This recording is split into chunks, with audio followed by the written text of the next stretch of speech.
Sie hören Sport und Musik. Das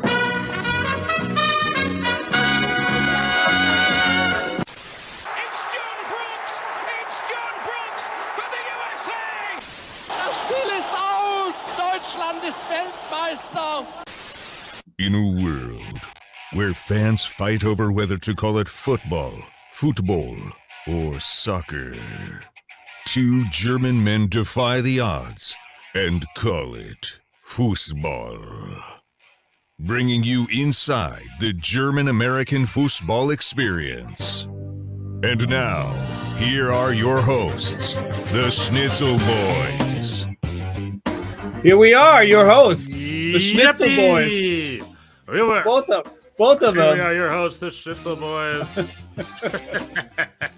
Sharing our fandom. Ida, the two. Sharing our fandom with you. Schnitzel Boys. Well, it's ever important now. Is ever important a word? Because the Bundesliga is back. It is. The Bundesliga is back with a bang. It seems it took a long time. It really. Somebody was texting me the other day. It's like, when is the Bundesliga back? In March? And I was like, yeah, it feels like it. Everybody else, La Liga, the Premier League have been at it, but not the Bundesliga. No, the Germans are like, we demand our 6 weeks off every year, middle of the season. We have extended Christmases. We like to go to Qatar or whatnot, Portugal and Turkey in January to train. You can't change the mind of a German man. This right, is how it is. This is how my mind will not be how it is about anything ever. Right. Same with me. Ever. Hard-headed. But we're just a halfway point because we opened up with a bang, the return, and tomorrow our games again. That's right. Now that they're back, Tuesday and Wednesday, we're back. Now that they're back, now that the Bundesliga is back, it's back all the time. Yes. No. It's like we got to shove a bunch of games in because we took too long of a break, so we got English Woche. Less than 24 hours. It is a game midweek every week. Bayern against Köln, less than 24 hours away. So that'll be fun. Okay. So, Bjorn, question. Yes. Question, Bjorn. Yes. What is a more unpredictable league? The Bundesliga or Major League Soccer? Our two loves. Which one's less predictable? Well, that depends on what exactly your. I mean, you can predict that Bayern's going to win, so that's one thing you cannot. I don't know. We do not know. That's the exception, right? We do not know who's. What was your Wolfsburg? What was your Wolfsburg Frankfurt prediction? Was it Frankfurt or Freiburg? What was your Wolfsburg Freiburg? Oh yeah, it was not. It was not the result that we got. It certainly was not. No. What was your Köln prediction? Was it 7-1? Nope. Köln Werder Bremen, I think. Which Fulkrug being the lone scorer, being like, I'm still Fulkrug. In case you guys can still count on getting one from me. I guess the Dortmund Augsburg was more predictable. Yeah. That was classic. You mean? Oh yeah, that wasn't predictable. Okay, you're right because you're right. But it was a fun game. That was probably a game of the weekend. I would say Dortmund needs 4 to win a game these days. Yeah. I certainly also would not have predicted how comfortable Bochum, my team, was going to beat Hertha. That was pretty. Although we'll talk about it. That could have gone very differently. That game was not as lopsided as the score might suggest. No, please. What were you going to say? Yeah, I was just going to say the Bundesliga is equally as unpredictable as MLS. Maybe MLS is a little bit more unpredictable, right? Because it is a little bit more of a whatever. But the Bundesliga, it's just good luck betting on it. So I don't know in the blockbuster game. In the Premier League, I was wondering about this. I didn't look it up in the end, but in the Premier League, has ever a team in a Champions League spot this far into the season lost 6-0? I doubt it. If so, this is a very rare occurrence. Remind me, what was the game? No, Freiburg. I'm talking about Freiburg losing. Freiburg's Freiburg. Freiburg was in second place. There was second place. Yeah, I was saying about unpredictability. It's like that doesn't happen. That a second place team loses 6-0 in most other leagues. Nah, it's Bundesliga. Now, granted, maybe there's an effect, like a World Cup effect, a long break effect. The last games were in November, so maybe some teams were much better with their long break than others. Mm-hmm. Some teams definitely lost fewer players to the World Cup. Yeah, for sure. Bayern, I think everybody, they were saying the starting lineup, every single person was in Qatar. That was not true. Bayern was lost. But then Bayern went to Qatar to train, which was smart on that. Was it just like, just stay there. We'll pick you guys up in a bit and we'll do our training camp down there. Right. Plus their great relationship with Qatar Airways. So, but like, if I was gonna say, someone more prepared. Oh, it was a great reset point, like for Bayer Leverkusen to get their act together finally. Yeah. A lot of these clubs had false starts at the beginning of the year, like a Wolfsburg, like a Bayer Leverkusen, and they got their act back together again. So let's start at the beginning and work our way through, right? We opened the blockbuster, the Bayern München versus RB Leipzig. Yeah. That game ended 1-1. The debut of one Jan Sommer, the new Bayern keeper. Something I still can't quite wrap my head around.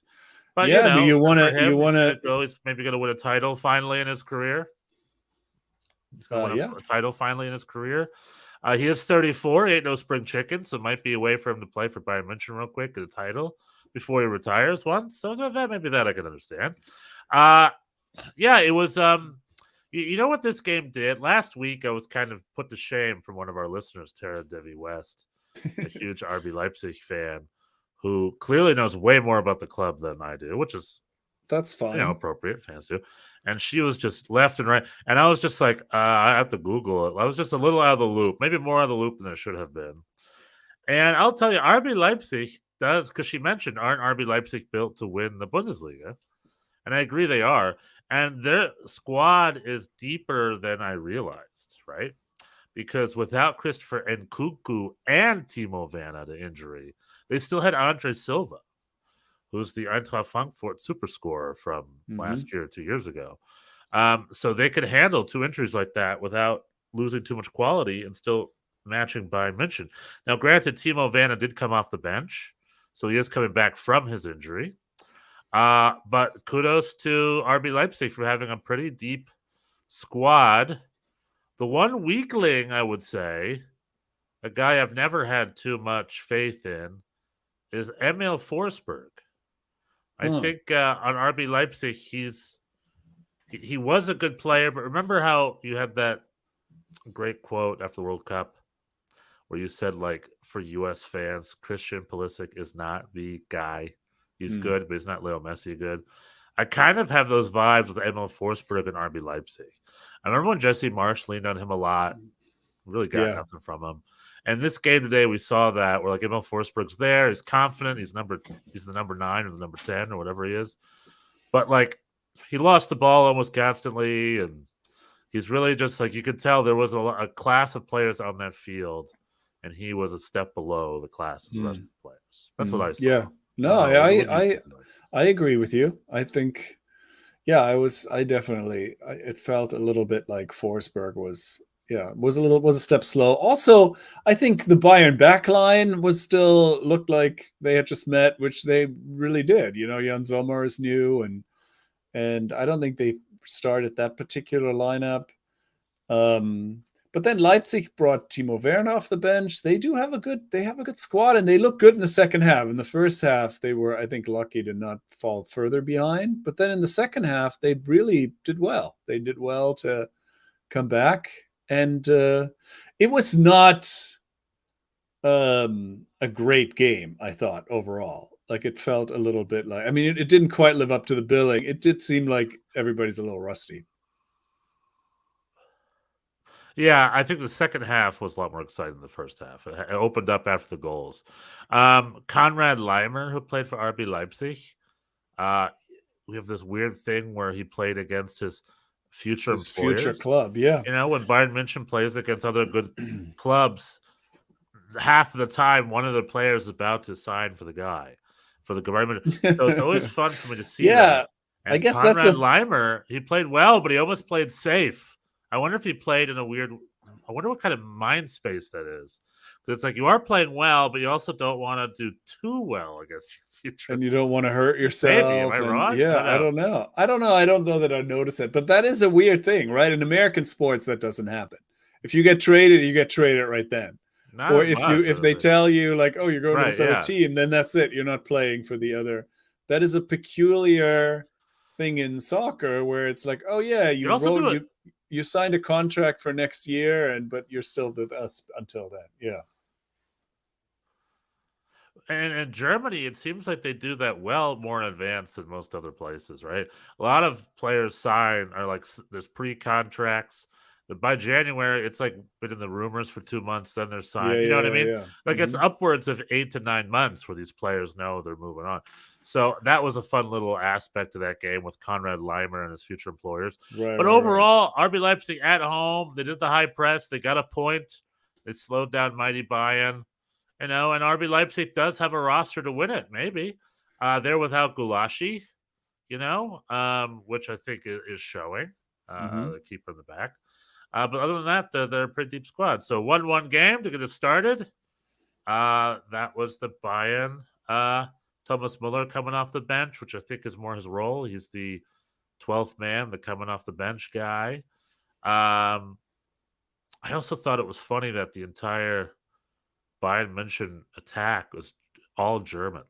With Choupo-Moting, I guess, being an exception because he plays for Cameroon.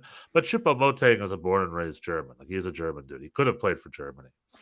And I look at that world-class front line with Sané, Gnabry, Musiala, and Choupo-Moting. I think to myself, why can't Germany score? What's our national team? We have the same front line, like our national team has essentially the same front line, but they just can't get it going. But the Bayern München got it going just fine. So, to me, I find that to be unlucky. Okay, and then we got the big unlucky. Then we've got Saturday. We had some crackers on Saturday. It seemed like so many goals. Destroyed. So many one goals. Or the other. Yeah. Exactly. Yeah. Very. Yeah. I looked up. Got 3 up. I looked up the record for goals in a match day, and it's 53, which is crazy. And we had, I think, 42 for this one, which is also a lot, but still. And I think it was the second or third most this century, but not all time. Did not come close to the all time record of 53 goals in one match day. But still, yeah, many goals. Anyway, sorry to interrupt. Yeah, no worries. Super explosive goals. It seemed like it was either a tie or it was a destruction. Eintracht Frankfurt 3-0 on Schalke. Schalke looking like they are the wooden spoon candidates. No longer VfL Bochum, which beat Hertha 3-1. Maybe let's talk a couple of games. But the other rundown is Union Berlin beating Hoffenheim 3-1 at home. Not super surprising. Stuttgart and Mainz tying each other 1-1. Stuttgart maybe still struggling after their Pellegrino Matarazzo era. And then we had Wolfsburg destroying Freiburg 6-0. Quite a surprising score. And then Köln destroying Werder Bremen 7-1. Also, in the late game. Yeah. I guess they're not missing Anthony Modeste. And then the 2 Sunday games, 2 crackers. We had Dortmund and Augsburg 4-3 with Gladbach and Leverkusen. Leverkusen beating Gladbach 3-2. Leverkusen had the game in their control the whole time for the most part. Also with an interesting lineup. But you want to maybe let's talk Bochum, Dortmund, and then maybe touch on Wolfsburg and Gladbach. You want to do that? Sure, yeah. Sounds good. I watched the Bochum game in its entirety, and that one had a very early VAR call that was big because Hertha scored on that one, and it got called back. And, most of the time VAR is, it's pretty obvious. There's somebody's offside or there's a foul, something like that. But this one was one of those where the ball had barely gone out previously, on the sideline, not the touch line. And in the meantime, a Bochum player had touched it. So there was even some question as to whether the attacking phase had been reset. Anyway, long story short, that could have very easily counted that goal, and that would have given Hertha an early lead, and then who knows what would have happened. But then Bochum scored. A couple of them were pretty lucky. I thought even in the second half, Hertha was sort of pushing, and Bochum came back with a counterattack and got the third. And so this was not as clear-cut as this result seems to suggest. It was definitely a little bit of a nail-biter. You were texting me and you were saying, oh, I'm switching because this is over. I'm like, I don't know. I'm not as confident as you are. In the end, yeah, they got a goal. Hertha got a goal there at the end. Yeah, it was a pretty late goal. I mean, I think it switched at 3-0, right? Yeah. In the end, it really wasn't in doubt, but I mean, great result. Bochum, thanks to the Stuttgart draw, now out of the relegation spots for the first time since the very beginning of the year. And so that's great. I honestly did not expect to see that. I really thought, and despite being a fan, I thought I was being realistic in thinking this season could very well be the end. And I thought this could go very poorly, sort of like Greuther Fürth did last year. And for most of it, I mean, now the team has won 3 in a row, but before that it was pretty dire. But now they got 9 points out of they have basically doubled their more than doubled their point total in the last 3 games. So that helps. And now it's 14th place. And let's talk Thomas Lech.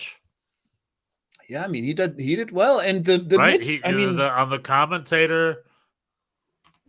Yeah, he's been. The commentator was just like, when you're in a relegation spot, your job is to sit tight and just play on the counter, like just work on that, and that's what they did, and that's what they're doing, and it worked. Yeah, that's how they did Hertha. It worked in this case. They scored. They're really just defending. Yeah, they scored in this. Yeah, they made it. They got those counterattacking goals that were a little fortunate. Yeah, I think they also have improved their defense. Kevin Schlotterbeck, Nico's brother, came on loan from Freiburg and got the start. And I was making Schlotterbeck jokes before the game because Nico really has not been convincing. And but maybe we got the better Schlotterbeck. He was very solid defensively. He also scored his first Bundesliga goal ever, which was, again, took a fortunate bounce and he just headed it in. I mean, I could have probably scored that, and I don't say that lightly. Like it was kind of just bounced in front of him and he just had to head it in from literally like a foot out. But yeah, he did well. The finish was there. Right place, right time. No, go ahead. Positioning, right? I was gonna say positioning. Also, I was confused when I texted you and said Schlotterbeck was a good get. I thought it was Nico Schlotterbeck. I didn't realize it was his older brother. Wow, that would have been a dramatic.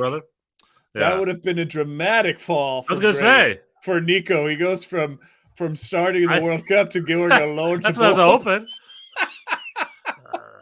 That's what I thought. Well, that's literally what I thought happened. Literally, I'm like, dang, I guess he needed to get his groove back. So when he scored, I was like, hell yeah, he's getting his groove back right away. Even though a defender shouldn't be marked on the amount of goals they score. But then it became clear to me. Then when I saw Schlotterbeck on Sunday, I'm like, wait a minute. How many Schlotterbecks are there? There are two. At least. Turns out there are 2, yeah. And I Googled it. Apparently there's a cousin, too. There's a cousin who's like a professional swimmer or something. I don't know. But so it's a different Schlotterbeck. But he did a good job. He scored the second, right, of the 3. Yeah. And the other 2 was scored. A lot of braces this weekend. A lot of braces. Not too many hat tricks, but a lot of braces. And one Hoffman. Is it Hoffman? Yeah. And that had also not happened to him before, that Hoffman. He scored 2 in a goal. Yeah. I mean, he's a little bit... in a game, yeah. he's a little bit like Polter last season, kind of a journeyman guy who seems to be finding his footing. I think the main thing, there's improvements on defense, but there's also the midfield. The midfield was basically a do-over before the season. Everybody left, and now it's clicking. The two Stöger who was kind of struggling for a long time, seems to have found his footing, and it's all looking good. I mean, this is going to be still, I think, a nail biter till the end. I'm not saying like, oh, it's all smooth sailing from here, but just that we'd be in 14th place at some point this season. I would not have expected before this recent winning streak. So that's great. Excellent. Looking good, Bochum. Maybe they'll stay up to fight another day. Well done, Bochum, getting their act together. Schalke not getting their act together. And then the other game, so I said Union Berlin 3-1. Wolfsburg beating Freiburg 6-0. Dang, what destruction. Wolfsburg with their coach Niko Kovac, I think is a match made in heaven. It's a pretty good fit, right? Niko Kovac does a pretty good counter attacking type football. Kind of like, maybe I'm stuck out of school. It's kind of like a Jose Mourinho type where he doesn't really use the midfield much. He just is very fast, kicks upfield, a lot of counter attacking. That's been my analysis. And with Wolfsburg, especially without guys like Wout Weghorst and things like that, seems to have done really, really well. And Lucas Nemeka scored, right? Yeah. Or did he? But Luka Waldschmidt scored. Remember him? Luka Waldschmidt got us scored. Nemeka did not score. No, it was Patrick Wimmer in the first minute. A brace from Jonas Wind, another brace. Yannick Gerhardt, Riedel Baku, and then at the very end, a penalty from Luka Waldschmidt. So good on Wolfsburg and Freiburg. Why do we call it the nose. Why do we call it a brace? Do you know? I have no idea. Putting you on the spot. But it is called a brace. It's called a brace, scoring 2 goals. But why would that be called why would that be called a brace? It's like the tooth thing, or I am Googling it. I'm Googling it right now. All I know is a hat trick. I mean, why is it called a hat trick? I know it's a hat trick's 3 goals. A brace is 2 goals. Is there a term for 4 goals? Maybe a super hat trick? Maybe 4 goals. Or a double brace? A brace? Incredulo. No, I don't know. So golazo. Why are 2 goals called a brace? The answer derives from an old English hunting term. When hunting, if someone were to hunt a brace of birds, it would mean they killed 2 birds on their hunting trip. Okay. Yeah, but why is it a brace of birds? It just moves the question on further. Now we got to go to the hunting. Why is a brace Wikipedia. Of birds 2 birds? Right. Yeah. I'm going to go to Wikipedia. 2 goals, brace. The word brace has roots in Anglo-French. Brace, essentially another way to say pair. So brace is an old Anglo-French word that means pair. That means pair. Well, thank you. That answers that question. So Freiburg answer. Here the Schnitzel boys. We answer. We answer. We will answer. Yeah. So Freiburg for now dropping out of the Verfolgerrolle. They're no longer title contenders or chasing. We're always looking for that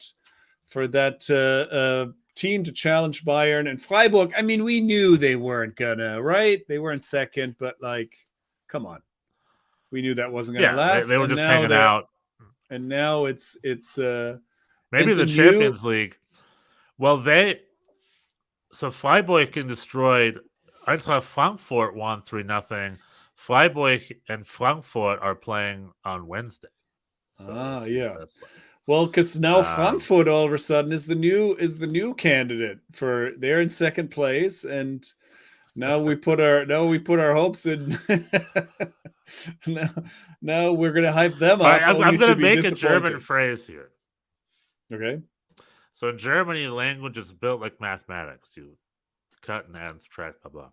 So I'm gonna make a little phrase here called the Verfolgungskarussell. Yeah, very good. What's the Verfolgungsplatz. Is that what you said? Say that. Verfolgerrolle. Die Verfolgerrolle. Right? I guess that's a word.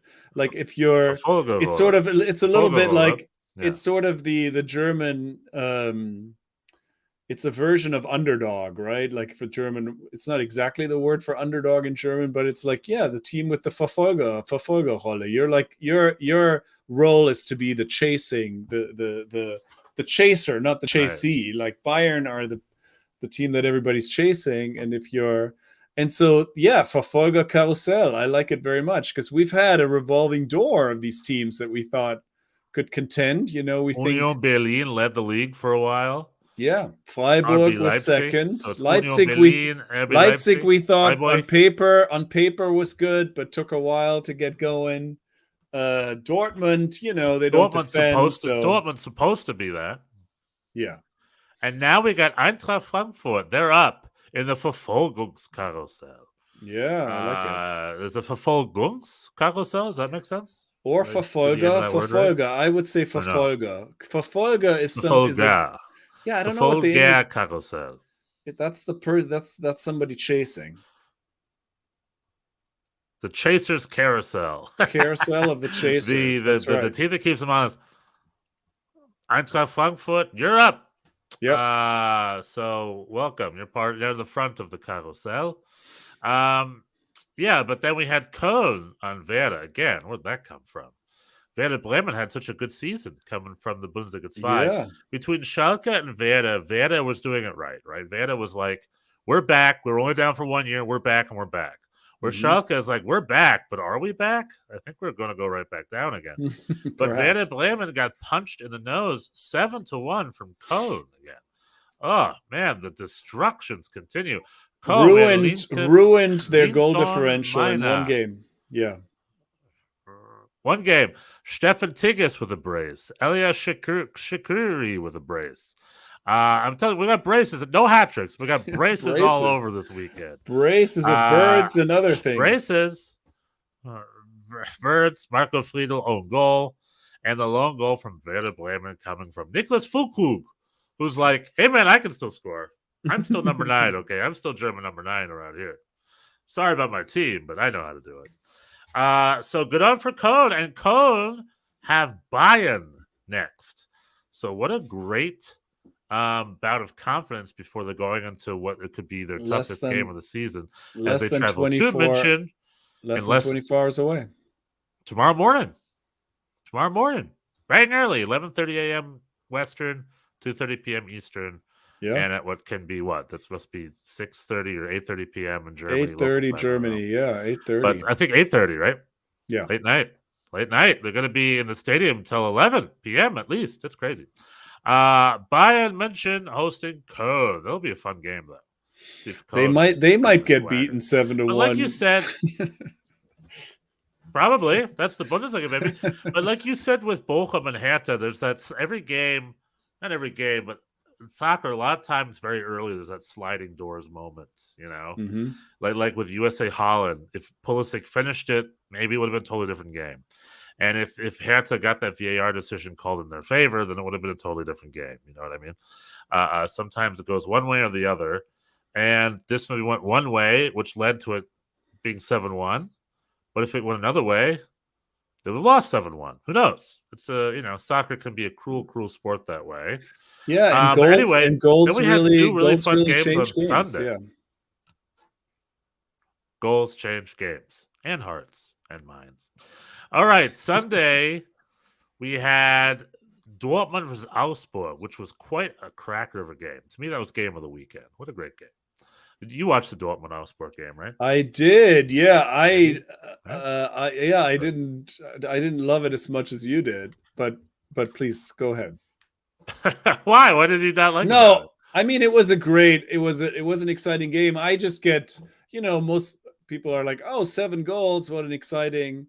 Like I find poor defending like that just frustrating to watch. I don't know. I prefer like a well-played. I didn't say it was high quality. Right. Yeah. No, it's very entertaining. It was entertaining for sure, but it was also just like, I mean, It was also just kind of stupid. At the end of it, I was like, this was kind of dumb. But I mean, it is in a fun way, yeah, admittedly. I mean, what is it with Dortmund? What is it with them? A goal. They had three. They gave away 3 leads, and really without any fight. I mean, it was just also right away. Yeah, right away.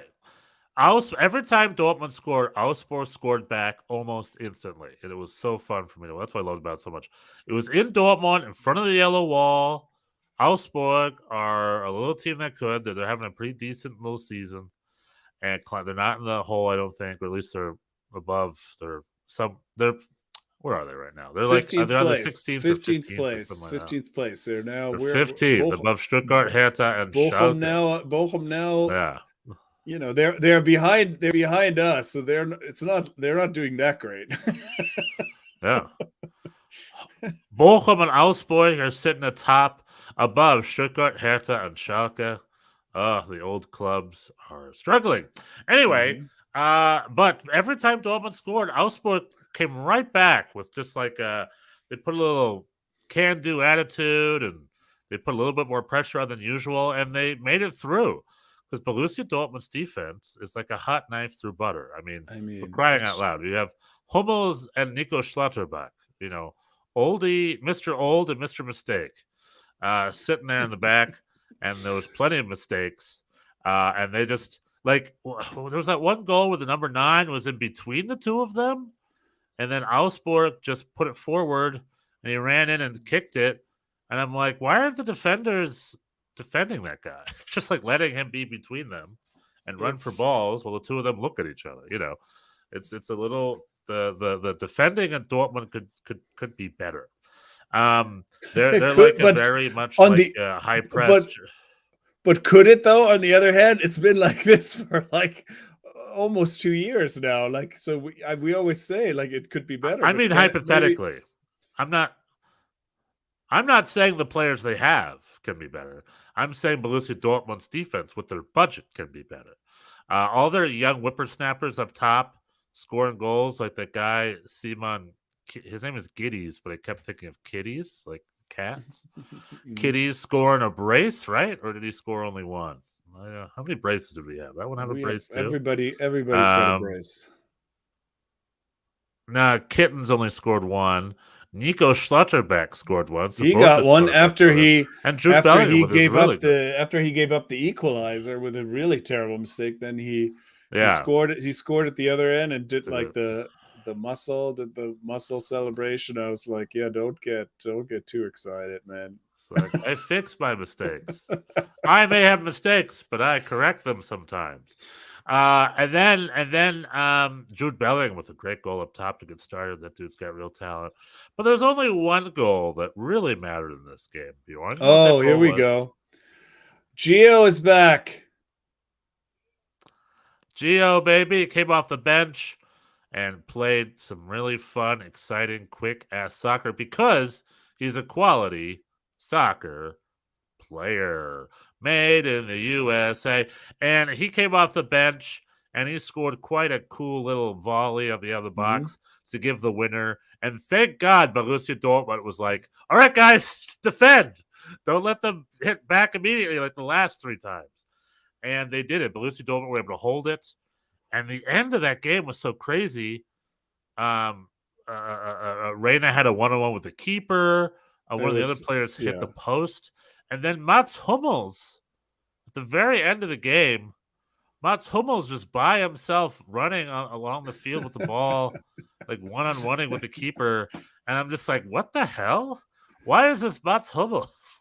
Dortmund are Mats just... Hummels doing? And Mats Hummels was one of 2 players in the attacking box for the last like 3 minutes of the game. It's like, Hummels, go back and defend, man. What the... all your forwards, Gio Reyna was defending. All the forwards are doing the defending, and freaking Mats Hummels is up top doing the attacking. And they probably should have gotten a 5th right there at the end. But it was a fun, wacky, crazy, chaotic game. Borussia Dortmund has this great generation of really young, great attacking players. But their defense, oh boy, their defense. Man, they just don't have really that young. They're veteran presence, and they do not have a defensive shape at all. It seems like when they give the ball away, everybody's just waiting, in there. Yeah, it's wild. They're trying to, they're very playing out the back, but then there's the midfielders don't make themselves available to play. I mean, it's just they're just an odd team. They have so much talent that they get away with it. They're very vulnerable when they play at the back. Yeah. It seems like they get away with it a lot of the time because they can score these many goals. But yeah, I find them a little frustrating to watch. But that's just me. I guess I should just learn to relax and enjoy the ride, because a ride it shall be. Gio Reyna, by the way, with the fingers in the ear celebration, like I'm tuning everybody out. I'm focused on just playing, and I guess that is what you want, right? Yeah. He just needs to play, man. He just needs to play. And also, we'll talk about this in our next segment, our other half of the episode. With Gio Reyna, whatever. But like the fact that Dortmund have no problems with him and he's doing a good in Dortmund, that's good. There's only issues with the U.S. setup, and that's probably not entirely his fault. He's probably very enabled by his parents, let's talk about that in the USA segment. But in Germany, his parents ain't there. He's just there. He's surrounded by a bunch of other young, really talented kids to keep him honest. And I think Dortmund's a really good environment for him, and he seems to be excelling. Let's hope he stays healthy. Let's hope he starts getting more minutes. And, I wish him the best. But great goal. He did his job. He's crushing it. He's doing great. I'm loving watching Gio Reyna. Yeah, Dortmund is very frustrating because they're supposed to be the real Bayern Verfolgers, and they're just like, it's always two steps backwards. It's always one step backwards, two steps forward with them, or something. Like they just can't, they're getting their attack ready, but for whatever reason, their defense isn't ready. They had a great coach in Marco Rosa. They alienated him and replaced him with Aiden Terzic, a guy who I don't put too much faith in, to be honest. And it makes you wonder what's going on at Dortmund a little bit. Like they have the potential to be the best club in Germany, if not the world. Yeah. Why not? But they don't want to put two and two together. They're just like, we want to make sure we always have some sort of mistake happening at all times. And they have it could be a little frustrating. They have a ton of talent. Yeah, Ryerson came from Union Berlin, the right back. He looked good. Mukoku has extended his contract. Jamie Bino Gittens is a new person that came off the bench. He's the other kid on the other side. He scored a crazy goal before Gio did. And so yeah, they have a lot of talent, but they got to defend, man. Julian Brandt did not have a good game. I thought his passing was pretty poor. And Mukoku also didn't. When was the last time Julian Brandt had a good game? I don't know. I'm usually a fan, but in this case, there was a lot of poor passing, I thought. But he's filling in for. We saw Anthony Yeboah's nephew. I think Tony Yeboah's nephew was playing for Augsburg. So yeah, it was a fun. Wasn't he? Wait, am I getting that wrong? Kelvin. Yes, Kelvin he Yeboah. was playing. He was playing Kelvin for Yeboah. Yeah. Sebastian Aller is back. For him. So yeah, his triumphant return. He came up. He replaced a very quiet Mukoku. Mukoku didn't have much. Right. Mukoku signed his ultimatum contract. Again, part of the frustrations with Dortmund is like, are they managing these players right? Sebastian Kehl just gave a take or leave it contract to Mukoku. It's like, do you want to? Mukoku could go wherever he wants. So, but thankfully he signed. I guess. Well, he took it. Yeah. I don't know if that creates the best environment. Yeah, but I don't know if it creates the best environment. Who knows?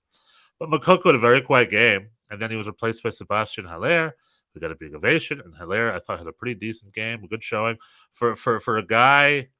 If you told me at the beginning of the season that he would beat testicular cancer and become a professional soccer player again by January, I would say you're lying. So No, good on that's a him. fun. On his shoes, it said "fuck cancer." Pardon my French. But on his shoes, he wore shoes that said "fuck cancer" on them. So good for him. So it was a fun event all around for Dortmund. They got the 3 points. They got the players back, and good on Dortmund. Good on Dortmund. I have one Any other last observation. thoughts in that game? I do. There's a lot of, and this is not Dortmund specific. This is in general a thing that happens now a lot.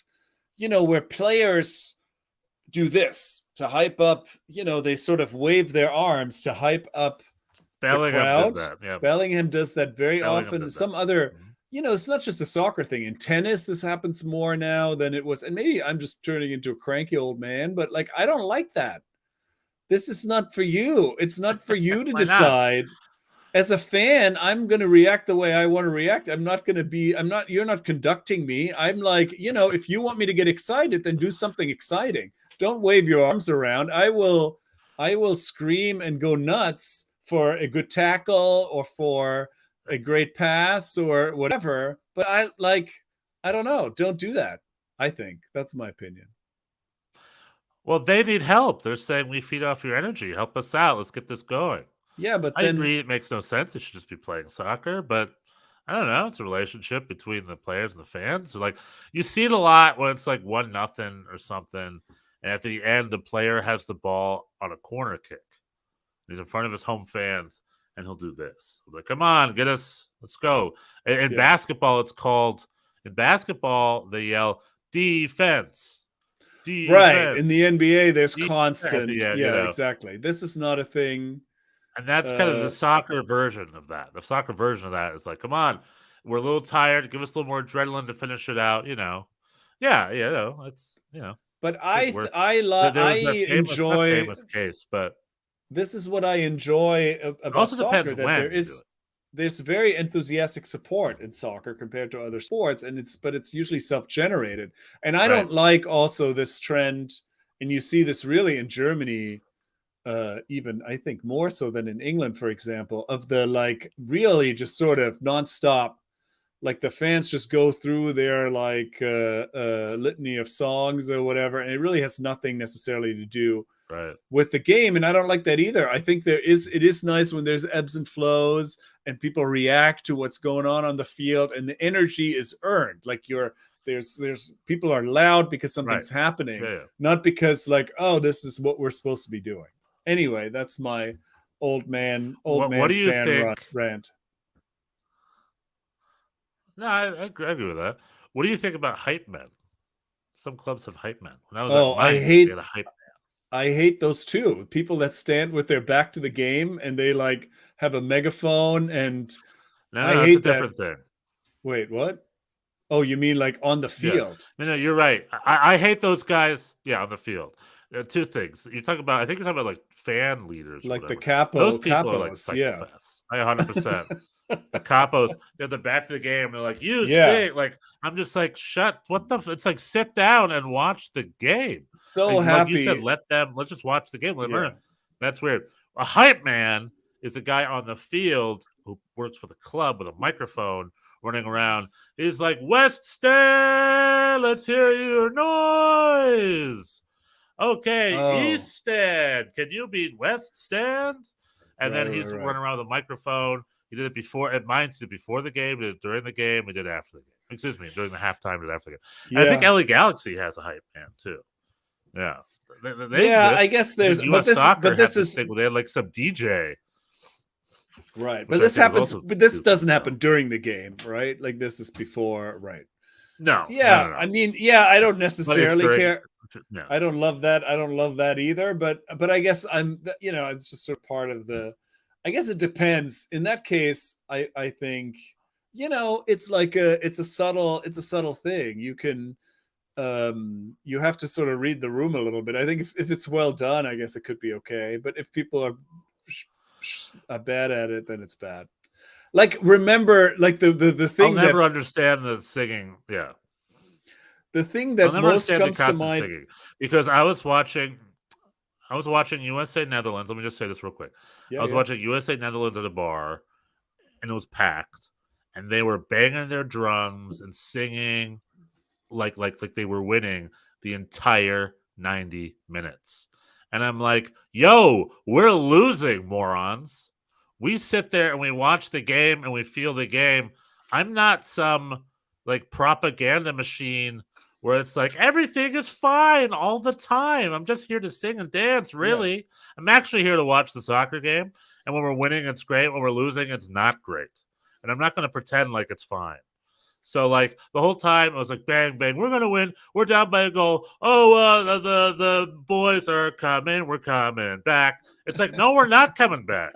They have the ball against us. Like, strategically, we're failing.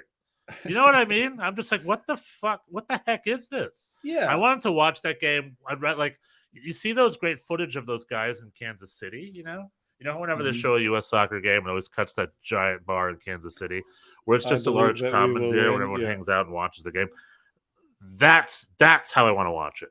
Like in Brooklyn, I used to watch World Cup games under the Dumbo Arch. That was correct. It was a bunch of people. We were just watching the game where we're like, oh, like we're reacting to the game. There was no band or anyone artificially engineering. Yeah. You know, so yeah, that's right. My rant too. I agree with you. Exactly. Like there's this, you know, you're part of the show, and I mean, I understand supporting your team when they're down, but it's not owed. Like we're not part of the, you know, I'm not part of right. I'm not part of the theater as a fan. I mean, I guess, you know, like I don't feel any obligation to perform. It's I'll react the way I want to react, and if I'm like getting Bellingham, like waved at, I don't like it. Essentially, like Bellingham is like, don't worry about our defense. We're winning. That's like what he was saying. And the fans like, we're very worried about your defense. Thus the way we're behaving. You know, so it was, and I guess there's two ways to interpret it. You can interpret it as in like, oh, I want your support. I need you. You know, like, and it becomes, you know, you're sort of feeding off each other. But I guess it's also, to me, comes off like, hey, what are you doing? Like, you should be louder. Like, it feels like criticism, you know? It's like, it's like, you're not doing enough. Do more. And so that, that part I don't like. And I'm coming back to the announcer. In New York. Coming back to the announcer thing, the most, you know, like, I think you can feel if the hype man or the announcer is authentically part of it, or if they're just doing a job. Like, for example, the Yankee Stadium guy, you know, I guess he's the Yankee announcer and he also works the NYCFC games, and he is just pathetic. Like, he doesn't know how to pronounce people's names. And the thing that always comes to mind is when when we were losing, the famous day when we were losing to the New York Red Bulls in the end 7-0. And that also happened to be the first game where Frank Lampard played after a long injury, and people were very frustrated with him, and it wasn't clear what he was even hurt for. And he came off the bench, and we were down like at least 5 or 6 at that point.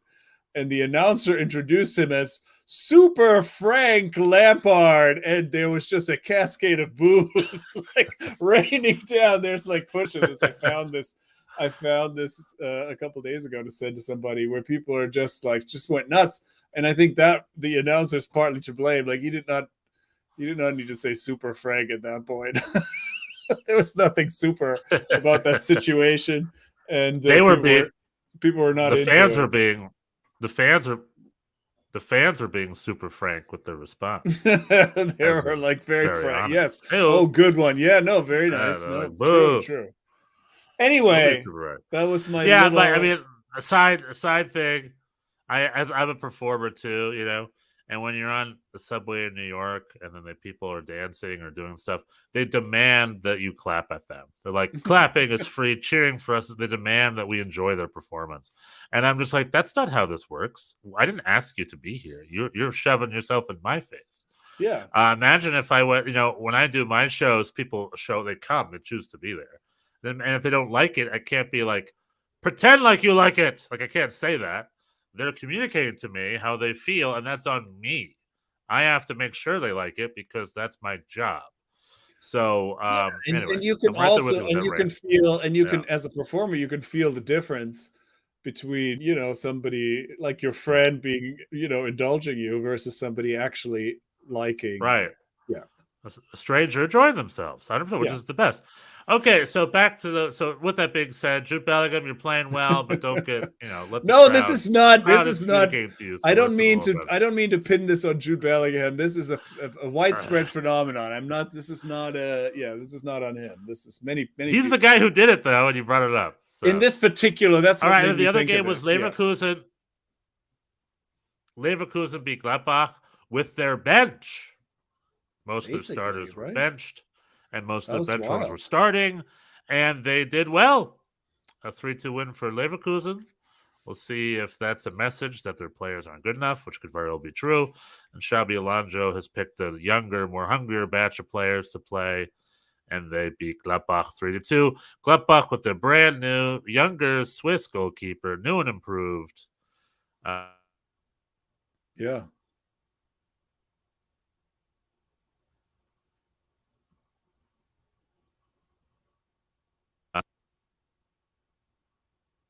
Born in 94. You got him from Montpellier in France. He played in Basel before that. Young Swiss keeper. I guess he's the Jonas. He's the Jan Sommer of the future long-term replacement. So of the future, good on them. And then Scally came off the bench, and Scally came off the bench. Stindl came off the bench and scored too late. Florian Wirtz came off the bench. Another brace. All these braces. I brace yourself for many braces. I forgot to mention something very important. Brace yourself for the braces. For the braces. That should be like the Bundesliga slogan. Brace yourself for the more braces than any league, the Bundesliga. Kevin Paredes came off the bench for Wolfsburg and got an assist. He assisted the 5th goal in Wolfsburg's 6th for young American Kevin Paredes as the Americans. A new batch of Americans coming through the Bundesliga. Okay, the games tomorrow are we got Schalke Leipzig. You give that one to Leipzig, right? Bayern Köln, Bayern at home. Like I said, fun game. But, Bayern are likely going to shine through. Hoffenheim hosting Stuttgart. Stuttgart are in quite the relegation battle. Hertha hosting Wolfsburg. You got to get that one to Wolfsburg, right? Probably. And then Wednesday, Mainz hosting Dortmund. Mm-hmm. Mainz hosting Dortmund on Wednesday. 8-8. Who knows? 8-8. 8-8. Augsburg hosting Gladbach, also kind of a who knows. Mm-hmm. Leverkusen hosting Bochum. Yeah. We'll see if Bochum's counterattack suffices against Leverkusen's possession game. The two strategies do tend to mesh pretty well for Bochum. And then Werder Bremen hosting. Not a lot of points. Not a lot of points on the road so far this season. So I don't know. We'll see about that one.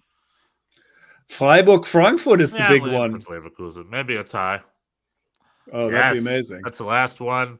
And the battle of the Fs. Freiburg, Frankfurt. Frankfurt flying high. Freiburg was flying high, but they just got beat pretty heavily. So we'll see if they can respond with this Englische Woche as the Bundesliga moves forward.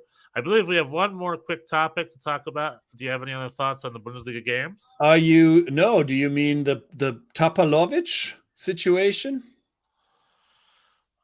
I do not mean the Tapalovic situation. Okay, so please then share. I have that one. I have that one to talk about. Yeah, that just happened today. That Bayern. Well, what happened is that Alexander Kübel, the Bayern goalie who used to play in Schalke, who was a Bayern goalie who's on loan at Monaco, who didn't want to come back, even though his loan runs out this summer. And so, but he did not want to return.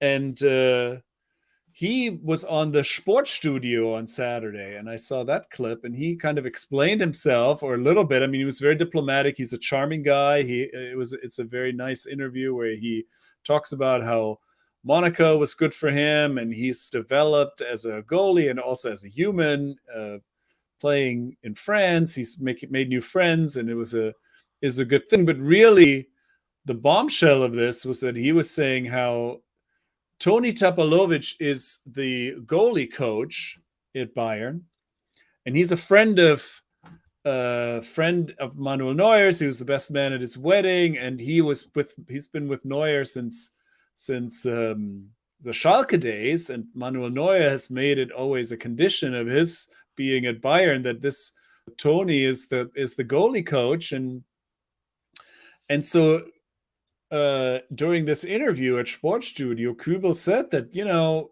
during this entire time of his loan, he's been in touch with Kahn, he's been in touch with people from the club, but not Toni. Toni has not talked to him for the entirety of this loan. And then today, Toni Tapalovic was let go by Bayern. He is no longer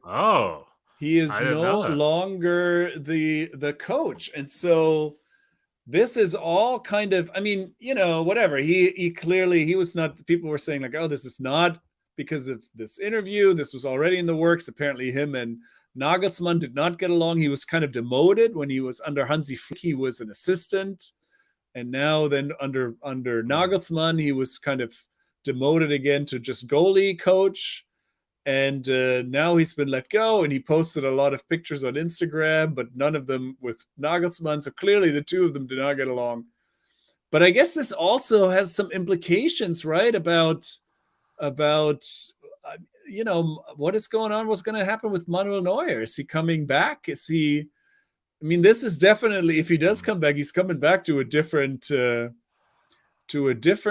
environment. I mean, clearly the undertone here is that Bayern is probably upset with him about breaking his leg skiing. You know, there's put them in a little bit of a bind, and then his guy Toni did not really manage the relationship with Kübel well, so he doesn't want to come back, even though that's kind of wild, right? Like that he's like, oh, your loan is up in 6 months. Well, it sounds like they did a good job.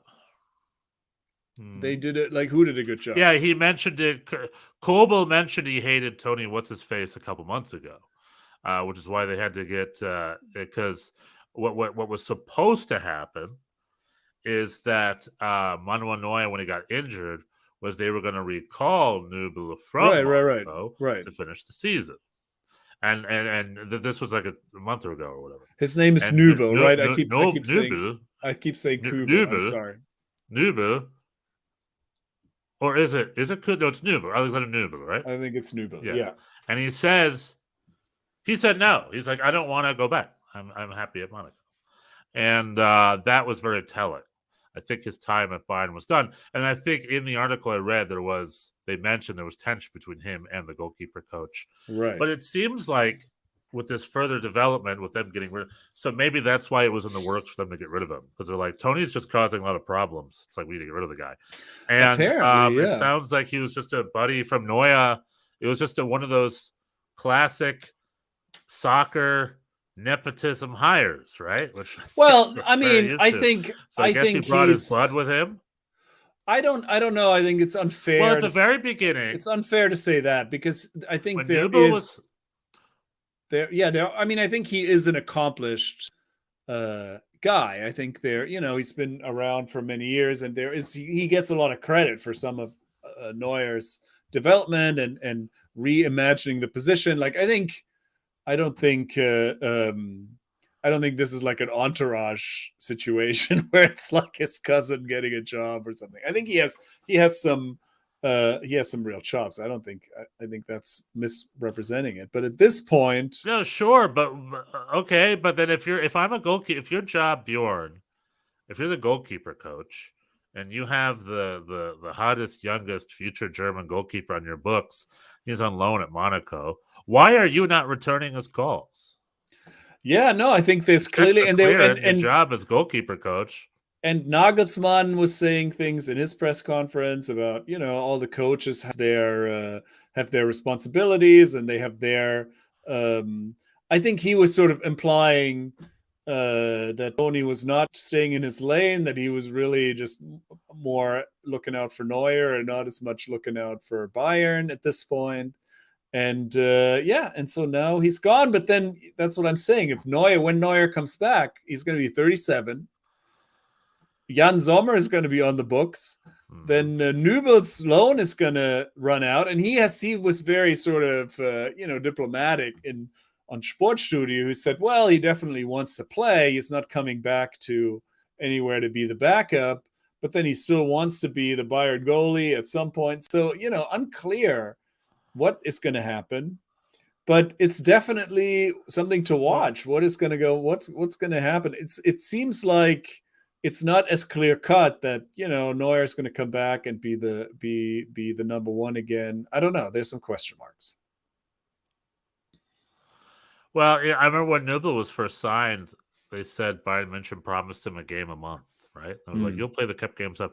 And Manuel Neuer came out and be like, I'm not giving up my games for anybody. I'm going to play all the games. That's what Neuer said. So, we'll see.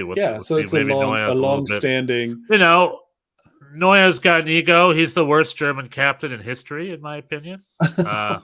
Under his tutelage. He's had two of the worst World Cups in German history were under his captaincy. So,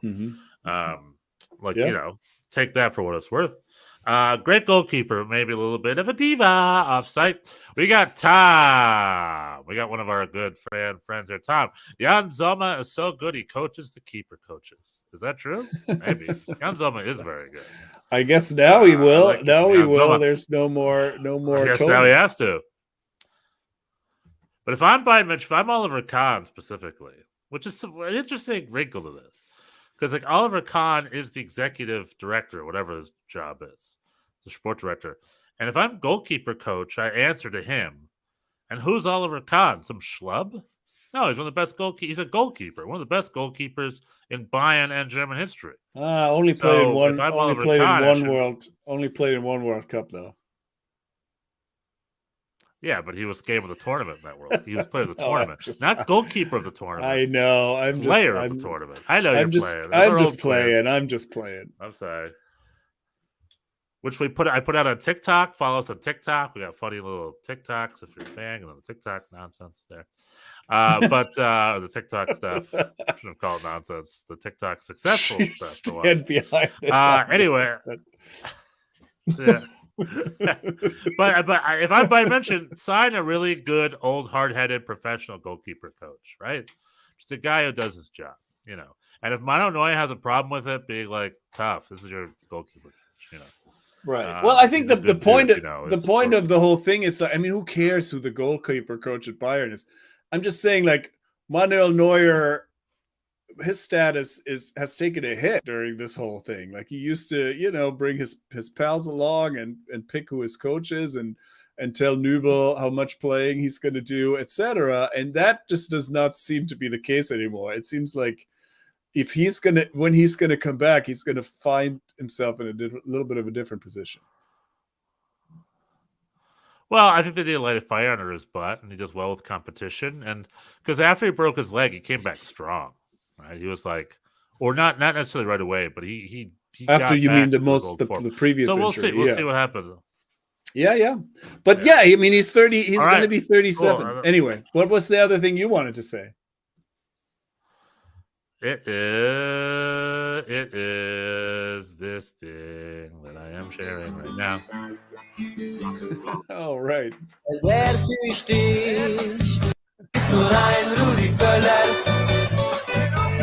Ein Rudi Völler, das gibt's nur ein Rudi Völler. Ein Rudi Völler, das gibt's nur ein Rudi Völler. Ein Rudi Völler. Es gibt nur ein Rudi Völler. Es gibt nur ein Rudi Völler. There we go. Rudi Völler. Oh, that brings great back memories. Rudi Völler has Rudi replaced. Völler. Yeah. What's this song from? I remember you played it, right? This 2002, 2002, I guess. It's Guantanamera, but yeah, Feliz Navidad, Tom says. It's I think it's Guantanamera. Is that the same song? Right? Was it the same band? No, those are two different songs, but that's funny. But anyway, no, this was during the 2002 World Cup when, this was after, the program was in shambles. They had been knocked out of the World Cup early twice. Right. And they really had a hard time finding somebody to even take the job. They were the national team coach job was sort of offered to a bunch of people who kind of didn't want to do it. Ottmar Hitzfeld said no. And Right. and so it was kind of like, so sort of like Rudi going like, well, yeah, I guess I'll do it. And then the team make the final. He was like an interim coach. Right. Yeah, he was and an he interim just coach kind at of, Bayer Leverkusen. and he kind of, and then he kind of took it over and made it to the final, and that's where the song originated. There's only one Rudi Völler, because people just, I mean, Ein Rudi Völler, das gibt's nur ein Rudi Völler. Yeah, and so that then became the song that people would sing in his honor, because it was just a huge success to take that team to the final. There were really nobody had any expectations, and he's just he's just one of those guys. Like, how can you not? Only Frank Rijkaard does not like Rudi Völler. I think everybody else else loves the guy. I mean, and so now he's got Ollie Bierhoff's job. Clip. Oh, you got another Granger doc. Oh, it's got an ad. It's got an ad attached to it. All right, what do we got here? Another famous clip. This is the rant. This is the rant. The Affordable famous Health rant. Insurance. Yeah. Let's see if I can play a little bit of in der Hand, das ist über anderen Kanal, das ist beim ZDF. Und es gibt muss natürlich auch die Mannschaft in Schutz nehmen, was der Berlin macht. Ja, wir müssen dran arbeiten, wir müssen Günther und auch, will ich sagen, da stelle ich mich vor die Mannschaft. Natürlich war das heute nicht in Ordnung, auch in der zweiten Halbzeit. Aber man sollte schon mal überdenken, wenn man solche Berichterstattungen macht, dass man, also ich weiß nicht, wo die überhaupt das Recht nehmen, sowas zu sagen. Verstehe ich nicht, muss ich ganz ehrlich sagen. Also die Frage war von Gerd Delling, dass es ein Tiefpunkt war. Das ist in der Hand, das ist in dieses Spiel, das ist Sepp Meier. In jedem Spiel, wenn wir kein Tor geschossen haben, und dann ist noch ein tieferer Tiefpunkt, als wir eigentlich schon hatten. Also so einen Scheiß, den kann ich nicht mehr hören. Also, basically. You always say it's not we're supposed to score another goal. That kind of crap I can't hear anymore. I can't listen to this shit anymore. I just can't hear anymore. Yeah. It's I mean, he's basically this is like years of, like the team is the team, and then the press is always, I mean, this is basically my entire lifetime. Certainly really until maybe the early 2000s. Everybody's always negative. It's, people are like, oh, the team is bad. Why is the team so bad? Just like that clip we shared with Tony Kroos. He had 90 minutes to ask a question. That's the piece of shit question. This is what you come up with. It was like, why weren't you better? Yeah, they just won the Champions League. Yeah. And he's like, why was this so difficult? The question is like, how come you weren't better? Yeah. And this was the one time. I mean, there's some other the German press. There are some other examples of this. There's Per Mertesacker after the Algeria game in 2014. Like, there's every once in a while somebody loses their shit. And this was Rudi. He was like, I think they had played a qualifier against Iceland. Iceland at the time was top of the group, and it was a scoreless tie on the road. And the press were like, this is a low point in the history of, and Rudi was like, I can't, this is like, I can't listen to this. I can't listen to this. I've had enough of this. This is like what we're supposed to. And I mean, I think the US fan base shares a little bit of that. There's this like idea that certainly within CONCACAF, you're supposed to blow everybody away and, like win by. And, it's hard. Soccer's hard. You don't always, it's hard to score. It's, the other people try as well. And Rudi was like, yeah, we did not play well, but like, the world is not ending. Scoreless tie against the team that's top of the group on the road is no reason to be. And he was sort of implying that Waldemar Hartmann, the guy he was talking to, was sitting on the couch drinking his beers, and he has a lot of ideas about how these things should go. And I mean, you can understand. Monday morning quarterback. Yeah, exactly. Like, what have you ever done on the soccer field, Waldemar Hartmann? This man, Waldemar Hartmann, what have you ever done? This man is the new Sportdirektor of the DFB. He is replacing the outgoing Oliver Bierhoff, which is an interesting parallel to the U.S. situation, as once upon a time, the coaches got punished for bad tournaments. Now we're blaming the hotel. General managers being punished for blaming the hotels. So Oliver Bierhoff, I'm not behind the scenes. I don't know how it was. I don't know what he was like. I don't know what he did. Seemingly, he just sort of designed the environments, right? He booked the hotel, he bought the PlayStations or whatever. I'll just always remember in that logistics Zoma Merkin documentary, which I rewatched recently. He's just like, I want to make sure there's PlayStation there. Like I remember that's a quote from him. I love the idea of like, I got to make sure there's PlayStation there. I know. Seemingly, he did a good job, right? I mean, the hotels were good. I don't know. But they're blaming him, and they got rid of him, and now Rudi Völler's in charge. And I wonder if he's going to downgrade the hotels and get rid of the PlayStations. Does Rudi Völler know what a PlayStation is? Does Rudi Völler? Somebody else has to get the PlayStations. I don't think you can count on Rudi. Woody's still working his Atari. No. Yeah, he's on the Atari. No, on Rudy, it's going to be pensions only. It's going to be old lady pensions moving forward. Only bed and breakfast. No hotels. Only bed and breakfasts. None of that hotel crap. No hotels with your own private tennis court. You kidding me? No. 4 men to a room. Bunk beds. Bed and breakfast. Rudy will know what to do. I have total confidence. He's a good guy. And a big, he is a good guy. And a big part of his job is dealing with the press. Here's an example of him dealing with the press in his career. Let's see here. What was it? Oh, yeah. Oh, you got another one? He's the new press director. Das allerletzte, muss ich ehrlich sagen.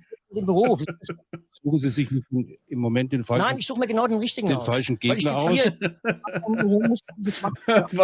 Waldemar Hartmann is like, are you picking a fight with the wrong opponent? And Rudy's like, no, this is exactly the right opponent. You, the press. You are the correct opponent. Yeah. The press. Yeah. As we know, it's always healthy to attack the free press and make them feel wrong. Anyway, so that's Rudi Völler, the new DFB chef, new Sportdirektor, general manager. We wish you the best because love it. I'm Rudi Völler. Forgot the things. All right. Any other last thoughts in this week in the Bundesliga? Well, we got to figure out. We got to figure out another song that goes with Feliz Navidad. I'm sure we'll figure. Feliz Rudi Völler. Feliz Rudi Völler. Something. I should know the thing. I saw on Twitter recently somebody posted a picture where there was a sign, at an empty building or an empty lot, and it said "For lease." And somebody had spray painted Navidad underneath for lease Navidad. I thought that was very Navidad. Yeah, that's cool. I like that too. The creativity, baby. Without creativity, what's the point of life? You know stupid. I mean? Creativity. Creativity in service of stupid shit. That is that's what I'm all about. Anyway. Do you want to restart? We're an hour 14 in. Do you want to restart or should we just? All right. I have a lot I want to talk about. Do you want to? Okay. We can save it for next time. Let's keep 30 minutes. Or do you need to leave? Maybe I could do this alone. I don't know. No, I don't want to leave. I'm just saying, like maybe. Okay, all right. That's what we'll do then. Here it is. This week in Bundesliga, English Woche. But stay tuned for the American part, which we'll try to make shorter. We will really try to make it shorter. We promise. It will make shorter. We're going to talk Rudi Völler, Brian McBride parallels. That kind of stuff. Okay. We're previewing 2 U.S. games and stuff. So moving on forward. The U.S. thing. Cheers. All right. You're gonna stick with us for American half? We got a weird audio delay though. Is that because of the recording? Oh, is that true? I'm wondering what's going on. I can hear you fine. You can't hear me? I can hear you, but like it's much delayed, and so I think you hearing me talk much later, so we're having some awkward pauses, perhaps. But anyway, let's just keep going and we'll sort it out later. All right.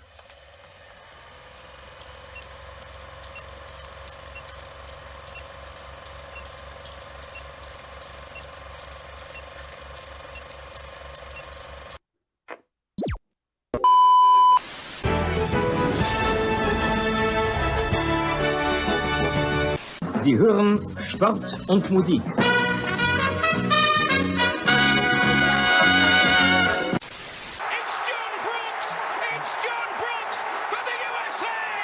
Das Spiel ist aus! Deutschland ist Weltmeister! In a world where fans fight over whether to call it football, or soccer, two German men defy the odds and call it Fußball. Bringing you inside the German-American football experience. And now, here are your hosts, the Schnitzel Boys.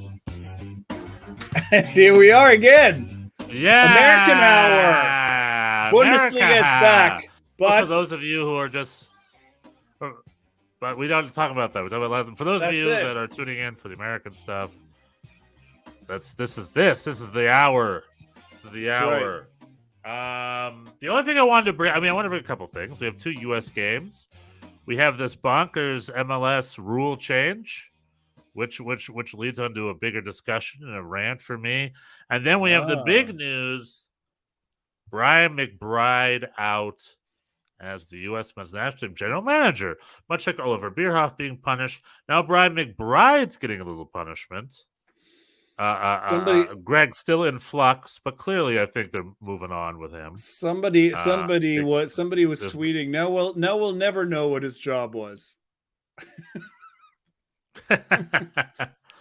Well, my theory is I love Brian McBride, but I'm wondering if all of this mess was related to Brian McBride and Claudio Reyna being buddies.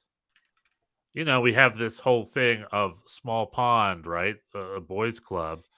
And Brian McBride maybe enabled this behavior. Maybe he's like a silent partner in all this.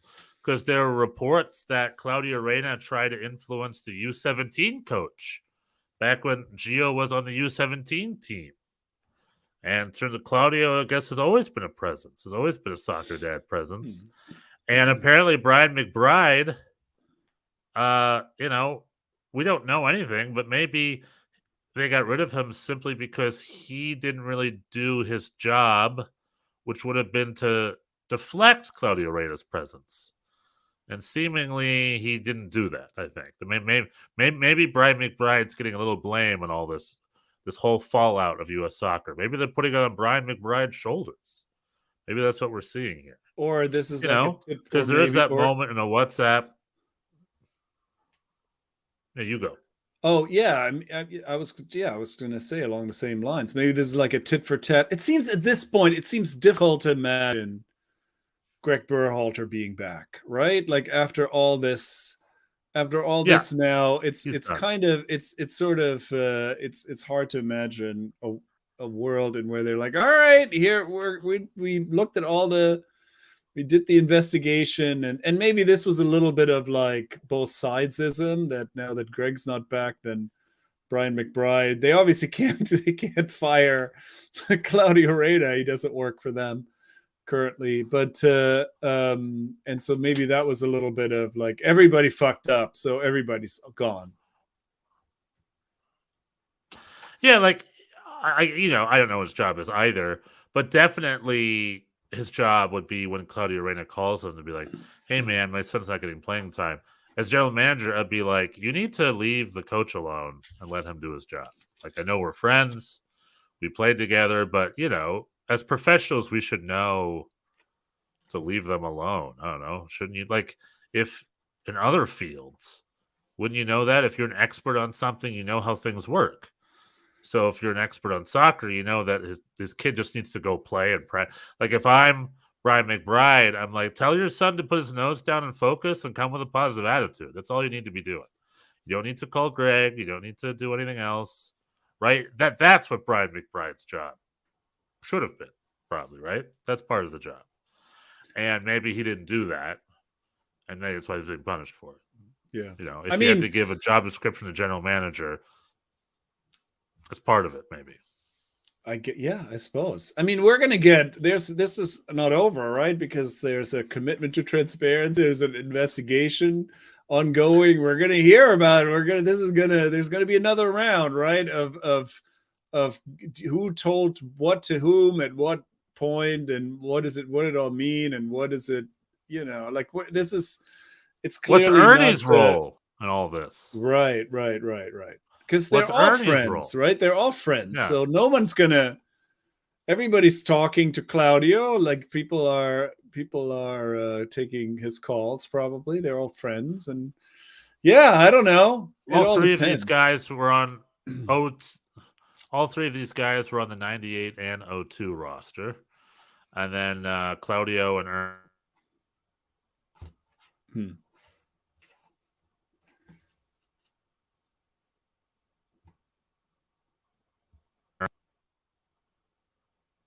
People in charge, so we did that. I liked the Brian McBride appointment because I liked Ernie Stewart, and now I'm feeling there's a movement to have less soccer people involved, which I would not support, by the way.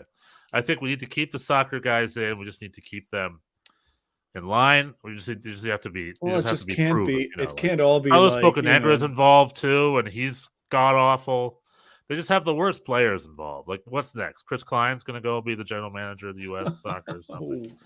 Get the right. Yeah, I don't know. Yeah, right what's whose mom? Whose mom needs to make some calls? Is Keaton Parks' mom? Clearly, is not involved enough. What does he have to do? What does he have to do to get called up? Like every midfielder who has an American passport, who's like vaguely above average, is getting called into this January camp. I can name like 3 people who are not nearly as good as Keaton Parks who are on that roster. Name them. Anyway, name them right now. Paxton Pomykal. Name them right now. Paxton Pomykal. Eric Williamson. He's amazing. He's amazing. But Keaton Parks is better than those guys? Yeah. No. Yeah.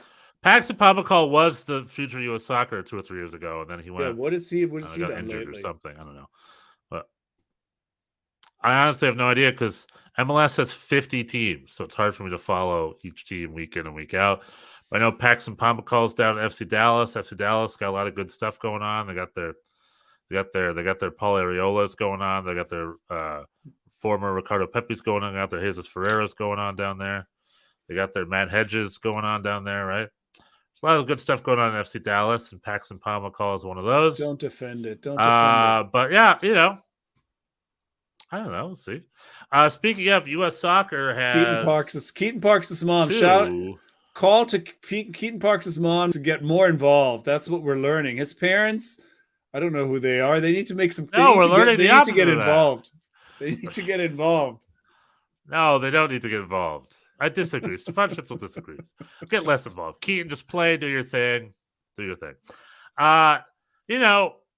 Maybe it's time for U.S. Soccer to get someone like an Ernst Tanner in there to be the head, the general manager. Someone, who maybe is a former player, but a former player that no one knows. You know what I mean? Like from a different place.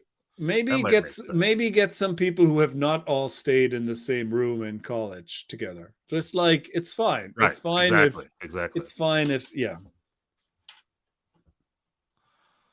Ernst Tanner for U.S. Soccer president. You heard it here first, here on the Schnitzel Boys. Anywho, we got 2 U.S. friendlies coming up on Wednesday. USA plays Serbia. And over the weekend, USA plays Colombia. Mm-hmm. How excited are you for these games, Bjorn? Oh, boy. I guess Sean Johnson's going to be there. Hopefully he'll have a team by then. He is listed as unattached on the roster. The only unattached person on this roster. Tom's saying Mixed Discarud will be there. I think Discarud is Cyprus. He's living the Cyprus. Mixed Discarud is really personifies that era of of the national team where it was like, yeah, we don't watch the Norwegian league, but he's playing in Europe, so he's got to be good, right? Let's call him in. Yeah, he's our number 10. He's our number 10. They gave him the number 10. It took a season. It took NYCFC a season and a half to figure out, like, oh, the truth is he's not all that good. It's not that we don't have his position or he's having trouble adjusting. He's just not great. Mix for U.S. soccer president. Oh, you know what? that's what I would be fine with that. I would be fine with that because he is a U.S. national. But he doesn't know any other U.S. nationals. He's never played with them. He also has very involved parents though that are of the questionable variety. And also, he'd be like a wild card. I think he hates everything. He's mad all the time. From what I understand, he's a little bit of a Gumpy Gus, right? A Gumpy Gus, isn't that his? I thought Gus, isn't that his he seemed like a nice enough guy from the limited interactions that I've had with him and his NYCFC teams. He seemed nice, just like very clearly the child of a wealthy family. He had some entitlement and not like like not particularly driven, seemingly, yeah. Well, he's in the Cypriot Premier League, so. So yeah, I mean, exactly. At least he was. I don't know where he is nowadays. I don't know, but anyway, good for him. Good for Mix. U.S. Soccer. The training camp's finally happening. Anthony Hudson's coaching. We got 2 friendlies coming up. Should be a lot of fun. Are they meaningless? Hell yeah. Yes. Of course they're meaningless. However, it'll be fun. Look at some guys. It'll be fun for me to see that. Are you going? You got tickets for the first You time. got tickets? You going to go? I've got tickets to both games. Nice. Games. The ticket to the game at Bank of California Stadium is half the price it costs to park at Bank of California Stadium. Did you know that? I did not know that. Well, how would I? I mean, honestly, how would I know that? I don't live in Los Angeles. Of course you would know. This is a little quiz. Parking at LAFC starts at $40. Isn't that a Frechheit? But that's a well-connected location. You could take public transit there. Not in LA, baby. No, you're right. I just choose not to because I'm a Los Angelino. The new other news is that field will now be called BMO Field moving forward, or BMO Stadium, not to be confused with BMO Field in Toronto. So MLS will have a BMO Field and a BMO Stadium. So good on you, SA. Good on you, MLS. Tom, it's a good time to see upcoming and peripheral players. Yeah, exactly. I was just being facetious. I want to see this Zendejas kid. It's called America. That's the key, right? That's the key skill of watching these games, to make the distinction between the up and coming and the peripheral players, because they're not. Yeah. Who's up with, well, when Ben Sweat got a couple caps in January camp, he was peripheral. Oh yeah, definitely peripheral. Let's see. Yeah, we could do that. We could do that roster, right? Up at Zendejas, up and coming, right? Where is the roster here? Meet the January camp newbies. Yeah, Zendejas. I want to see him. I want to see what Paxton Aronson's up to these days. Roman Celentano, a keeper I know very little about. He's going to be on the roster. Julian Gressel, we'll see his. Julian Gressel is a peripheral, right? He's not up and coming because he's 27 or something. Yeah. But he's a peripheral, but he'll be there. Aiden Morris. We got Jalen Neal. Yeah, a lot of new faces here. Sam Rogers. Emmanuel Sabi. And then, Alan Senora, this young Argentinian American. Yeah. Also unattached. Shaking some feathers. Unattached. Alejandro Sendejas. My boy John Tolkien's finally getting some minutes. Brandon Vasquez getting some more minutes. Him we've seen. We got to see the up and comers, see what they're up to. Matthew Hoppe is back. We're not going to cap Zendejas. Matthew Hoppe is back. Yeah, his parents, his dad's tweeting had an impact. So some parents just do it right. His uncle, right? His uncle's all over. Oh, was it his uncle? Yeah. Okay. Yeah. Some parents do it right. And unfortunately, we can't. The Parkses need to step it up. Unfortunately, we can't cap Zendejas because these are like non-official FIFA-friendly dates. These don't count. However, they got in trouble with playing. Mexico got in trouble with him. All his games are being forfeited or something because he never filed a one-time switch. He's still registered with the U.S. So Mexico's getting punished, but technically Zendejas isn't capped. So I think he can still represent Mexico even after these friendlies if he files a one-time switch. I'm not a FIFA lawyer, but I think it's something I think that's true. I think that's my understanding too. Right. It should be something like that. These rules lead me to sort of my last topic, which is MLS has gotten rid of the allocation order. Now, I've read this rule adjustment about 5 times, and I still don't 100% understand it. Let me try to read it one more time, just so we can. I will explain it to you. What do you not understand? I think I understand this. Well, let me read the thing first. Major League Soccer's Board of Governors this week approved an update to the MLS roster rules and regulations involving the elimination of the allocation ranking list. Effective immediately, any players previously on the allocation ranking list will be assigned to the MLS discovery process. In lieu of holding the first position of the ranking order, St. Louis had been provided the opportunity to retain the right of first refusal over one player of their choosing who was on the allocation ranking list at the time of its dissolution. Future players transferred out of Major League Soccer will become discoverable 1 week from the player's international transfer certificate is permanently transferred, and the league has notified all clubs. Okay, Bjorn, I think I do kind of understand it, but why don't you explain it to me like I'm 5? I mean, it's quite boring. I mean, like most of these roster rules, but I mean, we're like an hour and a half in, so if you're still with us, here it goes. So there are 2, it's not a free market in MLS. It's a single entity system. So there's all kinds of rules as to who you can sign and when. There's a draft. So it's not like international players can just be signed willy-nilly by whoever wants them. And there's 2 kinds of players, international players. They used to be until this change. There are players that are on the allocation list, and these are players, this is the past I'm talking about. This is now no longer exists. So these players are U.S. men's national team players, people that are Americans that have gone abroad either from MLS or are American players. So the idea being that this is a group of people who have maybe a higher chance of at some point coming back to MLS. And so then there's this allocation order in which you can choose from this list of players. So there's these people, so there's a specific list of players, and then there's everybody else. And everybody else, you can have discovery rights. Any team can claim somebody has the discovery rights to Messi. We learned earlier that Sporting Kansas City owned the discovery rights to Ronaldo. So as a team, you can have a certain amount of players on your discovery list.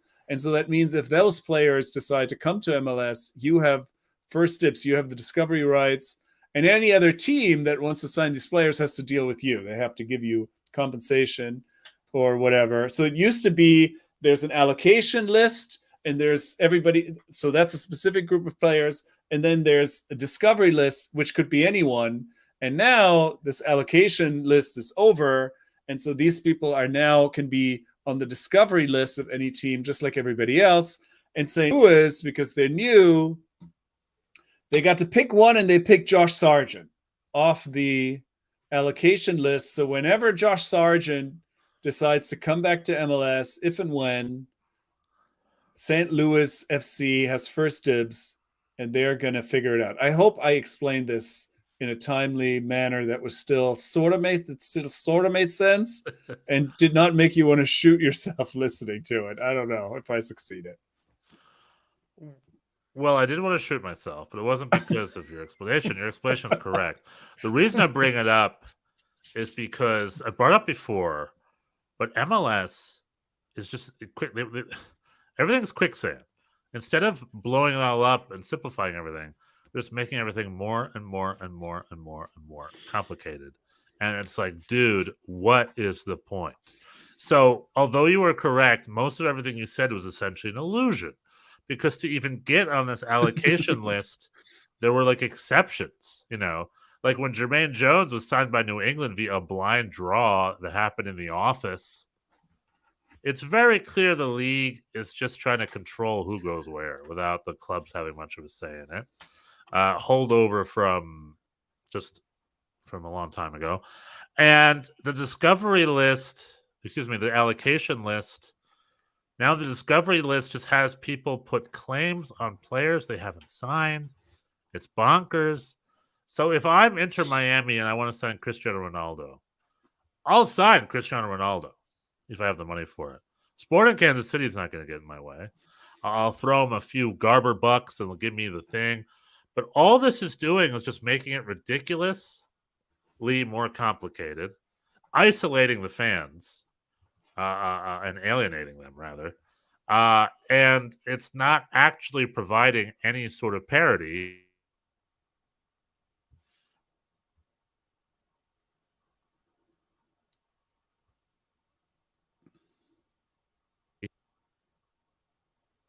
But certain clubs have resources, certain clubs don't. The ones that have resources pay for players, the ones that don't do not. So the fact that MLS is still throwing these rules in our face, like Josh Sargent never played in MLS, so he's not coming back. It'd be if he went for the first time. And St. Louis has his discovery rights. However, if NYCFC wants to sign Josh Sargent, they're going to sign Josh Sargent. And he wants to, wants to come. And he wants to go. Right. This is just sort of another layer. Yeah, it's just going to, it's all a little bit of an illusion. Yeah, and I think that's why they're getting rid of it. Right? I think they did get rid of everything. I've had enough. Isn't it time to get rid of all their dumb crap? All of it. That's my thesis. Buy, sell, loan. Let players go where they want to go. Let clubs sign who they want to sign. All these rules do is let players who want to play not play. Or players who want to play, but play against their will. You know what I mean? Like a player wants to be in Kansas City, but now he's in Cincinnati. And players like, I don't want to be in Cincinnati. I want to be in Kansas City. So let the players play where they want to play. Let the team sign who they want to sign. Keep it simple. Stop pretending like there's still parity. Parity went bye-bye years ago. Let the clubs do what they do. I'm not saying blow it all up. Have financial regulations. Have have your rules. There's plenty of rules to have. I'm not saying let one club make $1 billion and sign up all the players. You can have a couple of rules here and there, but I just find it ridiculous that there's this whole system on when players need to come through. They need to go through the allocation process. That has been exempt most of the time. Like when Michael Bradley and Josie Altidore came in the league, did they go through an allocation process? No. Did Dempsey go through an allocation process? No. Jermaine Jones went through a monkey allocation process, as in it was fake, like monkey business. In the office, they clearly just let's go to New England. They pay more. It's a business. Let the clubs. They're treating fans like idiots if they think we're buying any of this crap. It's just all nonsense. You know what I mean? When they got rid of the homegrown regions, so anybody can sign whoever they want, that's correct. It's capitalism, baby. Clubs need to be creative. Colorado needs to sign young players. Let them sign young players from anywhere. Let them sign as many as they want. No limits. So if you know what I'm saying, whenever I see this, it just really rubs me the wrong way. Just buy, sell, loan, would you? Yeah. I mean, I think I think we're headed in that direction, but not quickly. So Tom, isn't it happened to what's his name from the Rapids? Wanted to go to Europe, ended up in LA. You're talking Kellen Acosta. Kellen Acosta he's talking about. Yeah. Mm-hmm. Let Kellen Acosta go to Europe. Aaron Long wanted to go to West Ham. Now he's at LAFC. Well, but this is a Paul different. Arriola wanted to go to Club America. They This sent is him a to FC different. Dallas. This is a different. This is a different phenomenon, though. This is a different. Those are different issues. It's all part of the. No, it isn't. I understand. I understand what you're saying. There's different rules and blah blah blah. But it's all part of the big problem is MLS New York, MLS HQ. They're still in charge of everything and want to control everything like a papa and a mama. Right. And you're not allowed to say, I want to be the best league in the world, but be very clear that you're just like WWE trying to turn MLS into sports entertainment, not just a sports league where people are competing, where they're engineering, where people are shuffling people around and things like that, making it complicated. And the minute a club wants to change something, the minute a club has money, all of a sudden the rules change from the league, and it's like, stop with your rules. Right, we know the rules. Well, but then there's all It's okay. I mean, this is such a big topic. I had a lot of thoughts about this because I've been watching this. There's a Apple Plus has this documentary about the Super League, and it's 4 hours. I'm 3 hours in, so I'm sort of waiting. I wasn't even going to bring it up yet, but it's making me think about all these things, and there is a lot to talk about. I don't like. I agree with the spirit of what you're saying, but on the other hand, there's also, I think like it's very easy to dismiss these things as ridiculous because they are ridiculous. The Discovery list is ridiculous. It's smoke and mirrors. It's not relevant. Like you're saying, everything you're saying is correct. But on the other hand, there's also good reasons why this exists in the way it exists. And I think it's also important to be concrete in terms of like, what is it that you want? Like if you say, oh, let's just get rid of all the rules, I don't think that's the answer. I think there's more to it than that. And I think the Acosta thing is a different and I think that's perhaps more damaging, these unilateral team options. There's these contracts that are very popular in MLS that don't exist anywhere in the world, where there's a lot of unilateral team options, and the team at the end of the season can decide, oh, am I going to pick up your option or am I going to let you go on a moment's notice? And I think that does more harm, I think, than the Discovery list. The Discovery list is stupid, but it doesn't really, it's just sort of irrelevant. I don't think it's a big problem.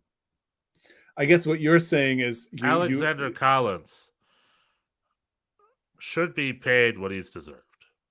What's the motivation of a player to be like, doesn't matter how hard I play, I can't make more than X amount of money next year anyway, via MLS rules.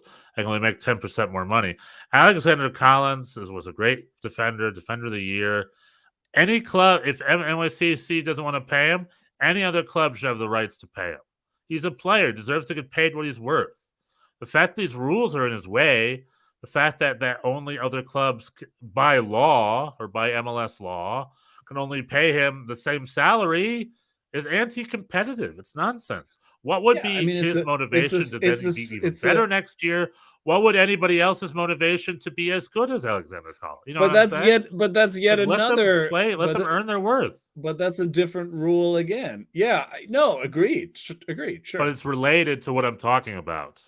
Yeah, I mean this right? Is the. But I think the overarching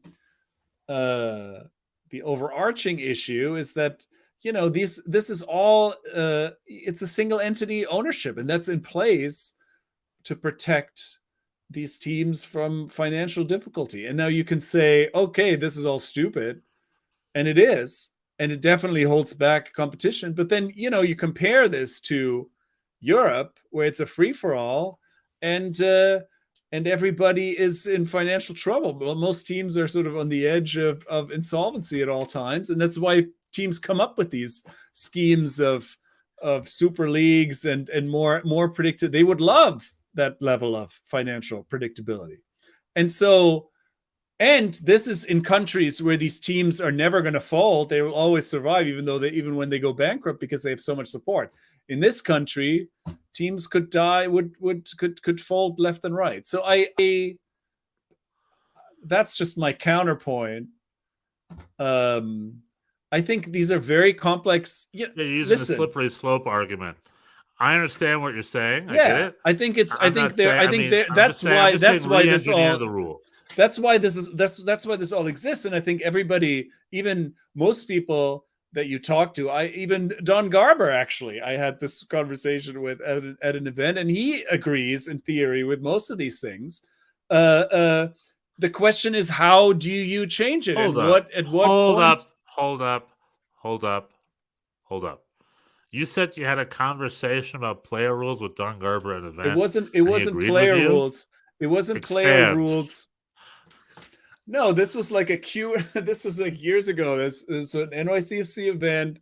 Don Garber was there. There was a Q&A, and I didn't ask about player rules. I asked specifically about the international breaks, which that's the thing that used to irk me the most, playing through international breaks. Right. Because I don't, like, it's not my money. I don't care that much about what things cost or whatever. But like that always, no, I that thought is was stupid, because I thought that was always terrible. And so that was my biggest gripe. So I brought that up with him. I was like, "What's up with that?" And he was basically, and he answered that question saying that it's up to the teams, and a lot of teams choose to play.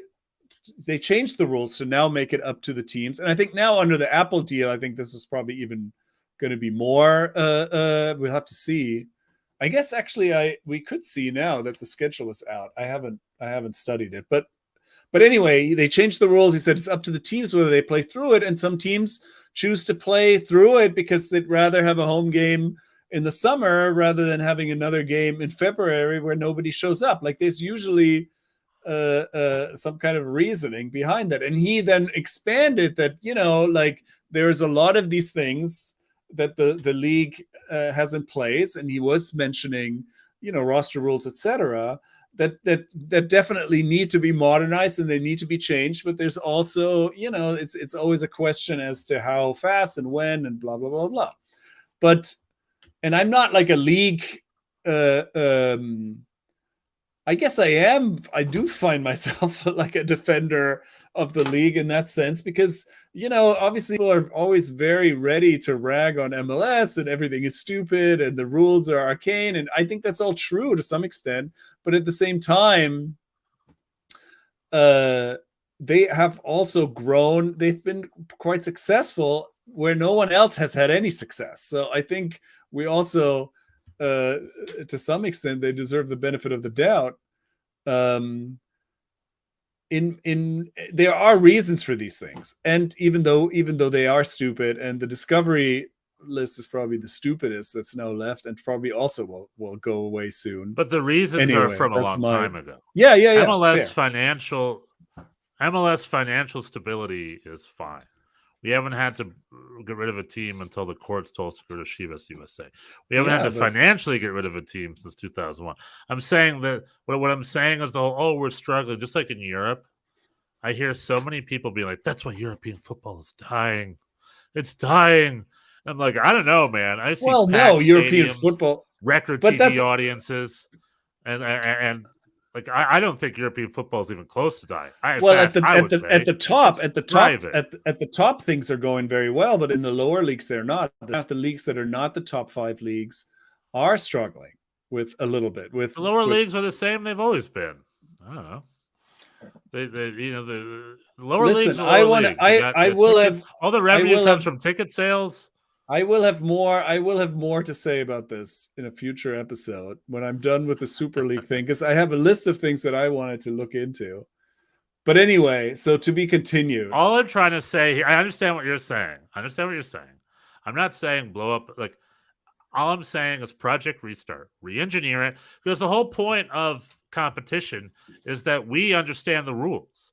And if the rules keep changing all the time to benefit certain clubs based on situations, based on financial decisions the club office is doing, it's like, well, then what's the whole point? I don't like that either. I don't like that. But I think that also happens. That happens less. That happens less than it used to. No, that happens less than. I mean, during the Beckham days, that was part and parcel. But now I think it happens. Yeah. I don't know. It happens. It still once a year. I don't know. It still happens. In the Bundesliga and in England, all of it. everyone knows the rules. We all get it. We all know how to buy and sell. We get it. We know how like it is. There's no the fans understand that their club has limits. They can sign who they can sign, and they have to be creative. But everyone has a contract. We get how contracts work. You know what I mean? The rules are very simple to understand in most places. Here in MLS, you have to have like a degree in calculus to figure that stuff out, and they do that on purpose. They do that on. It's just I don't see who that serves. I say simplify it. I'm not saying get rid of parity structures, but just you can make it way simpler, way more open, way more concrete for all of us to follow. You know, and the culture of MLS is the haves and have-nots. What was LAFC versus Philly other than a rich team versus a poor team? That was the narrative of that game. So we're not getting there are rich teams and poor teams. We have to understand that and embrace that. And we just have to simplify the rules to make the structures of acquiring players and whatnot to be as transparent as they are anywhere else, because we need to know what we're watching, why, and right.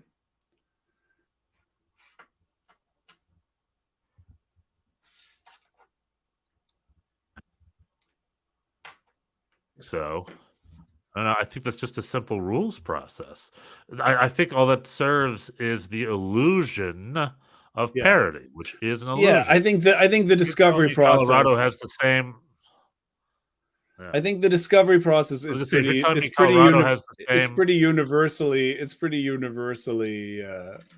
acknowledged to be pretty stupid. I think that's fair to say. Tom once says apparently Juve lost their rule.